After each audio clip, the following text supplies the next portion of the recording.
Paul has written his autobiography, and he's sharing it with us piece by piece. And that's different from just writing it, isn't it? Yes, yes, yes. And we're good, aren't we? Yes. Come on.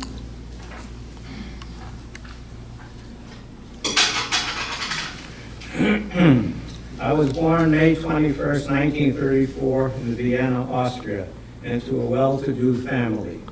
We lived on the first floor above the lobby floor in a very nice apartment. Had a full-time governess to take care of my every needs. My grandfather, Shia Hirsch, or Herman, came to Vienna in 1898. After 3 years in the Austrian army, he tried his hand at several businesses and finally decided on selling second-hand furniture.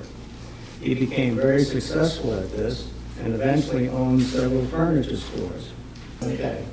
In fact, this is very quickly, that's my grandmother on the left. My father is with the circle around him there. This was taken in 1916. My father was 12.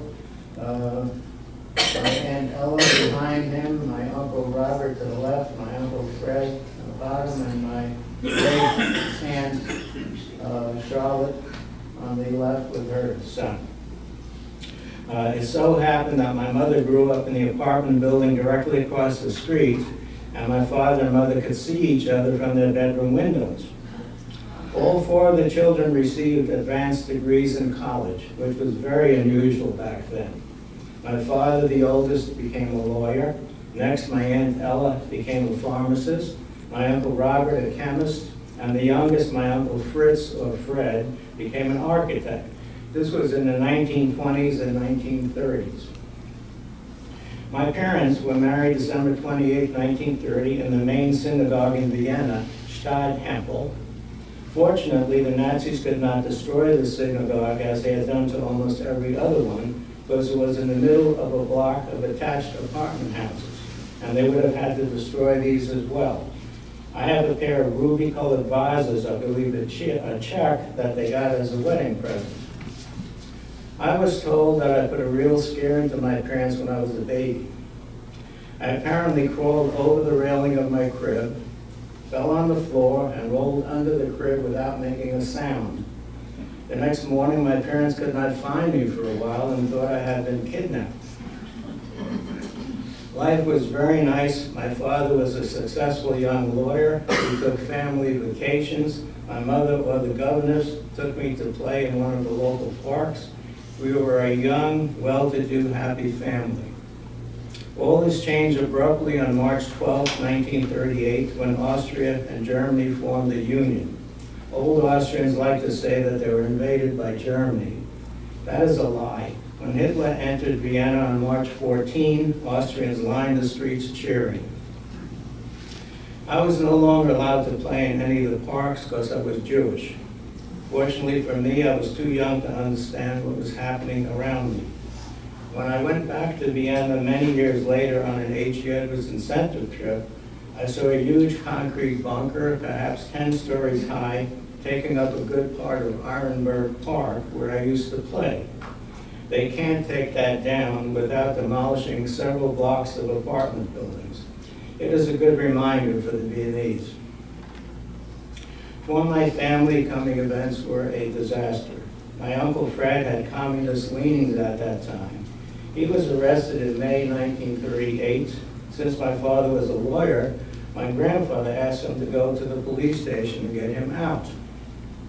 They arrested my father also, right there on May 25th.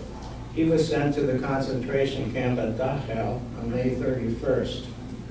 He was kept there until September 23rd and then transferred to Buchenwald. He was finally released on December 26th and told that he must leave Austria in a few weeks or he will be rearrested. At this time, these concentration camps were not yet set up for mass murder, but a guard could kill you if you looked at them the wrong way. The camps were slave labor camps where you were worked to exhaustion. I was barely 4 years old at this time. My mother and I were kicked out of our beautiful apartment because a Nazi officer wanted it. We could only take what we could carry, leaving our furniture and everything else for the Nazi. We had to move in with friends. My grandfather's furniture stores were seized and all the furniture taken away. He was forced to sell the apartment building at a ridiculously low price to a Nazi. My mother had somehow cleverly gotten paperwork together to get my father out of concentration camp. When he arrived at the apartment where we were now staying, after losing 60 pounds, I did not recognize him. I was now 4.5 years old, and I did not recognize my own father. My parents now had to plead with the American consulate to get the paperwork so my father could leave so he would not be rearrested. He finally did leave for the U.S. from the port of Rotterdam, Netherlands, on the SS Vendam on February 25, 1939, arriving in New York City on March 9. My father moved in with his Aunt Sarah. He got a temporary job carrying 50-pound bags of flour and sugar for Messing Bakery. How degrading and humiliating this type of work must have been for him. A good, hard-working, intelligent man. He spent every possible moment going from business to business, asking for a letter stating that he earned $20 a week. So the anti-Semitic State Department would issue my mother and I visas to come to the U.S. It took several months until he found a business owner with a heart who would give him the letter. I feel terrible for my father. He could not practice law, a field in which he had become quite successful. Thus, the laws in Austria and the U.S. are very different. Here he was in his mid-30s, and his career was gone. After his terrible ordeal in the concentration camps, he never again exhibited the free, happy disposition he had previously. My mother and I now had to pass a physical examination so that we would be allowed to come to the U.S. This is something that I remember. We both were standing naked in a room with several doctors and others present. The doors of the room opened and people passing by and having a look. What an embarrassment for my dear sweet mother. I was sensitive about having anyone touch my eyes, I still am, and would not allow the doctor to check me for trachoma, a very bad eye disease. Thus we failed the exam. When we got home, my mother hit me. That is the only time my mother ever hit me. She was so frantic and afraid of not being allowed to leave Austria. We rescheduled the exam, and this time I let the doctor examine my eyes, and we passed the exam. Mom and I left the port of Hamburg, Germany. As it turns out, this was the last ship that was allowed to leave from there. On August 4, 1939, on the SS Bremen of the North German Lloyd lines.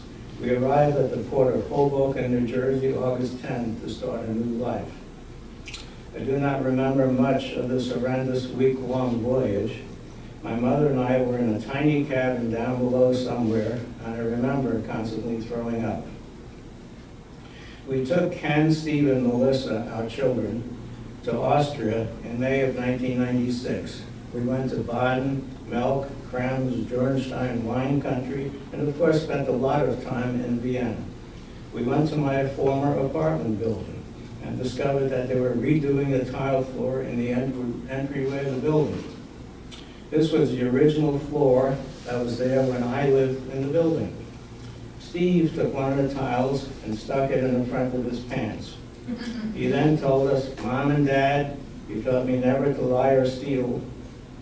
But I have to tell you, I have a towel in the front of my pants, and I cannot keep it there much longer. Do you want it or not?" We said we definitely want it, and now have it displayed proudly in our home. I feel very fortunate that my life turned out the way it did. After starting life in Vienna, my father arrested and put in concentration camp, my grandparents murdered by the Nazis, my father and mother struggling to start a life here in the U.S., and our family essentially starting with nothing. I enjoyed and was successful in 2 careers. Our children and grandchildren are happy and enjoying a good life. We are retired in a nice community where we have made friends and are enjoying life. I am particularly happy that I met Mom and married her. We recently celebrated our 55th wedding anniversary. Life is good.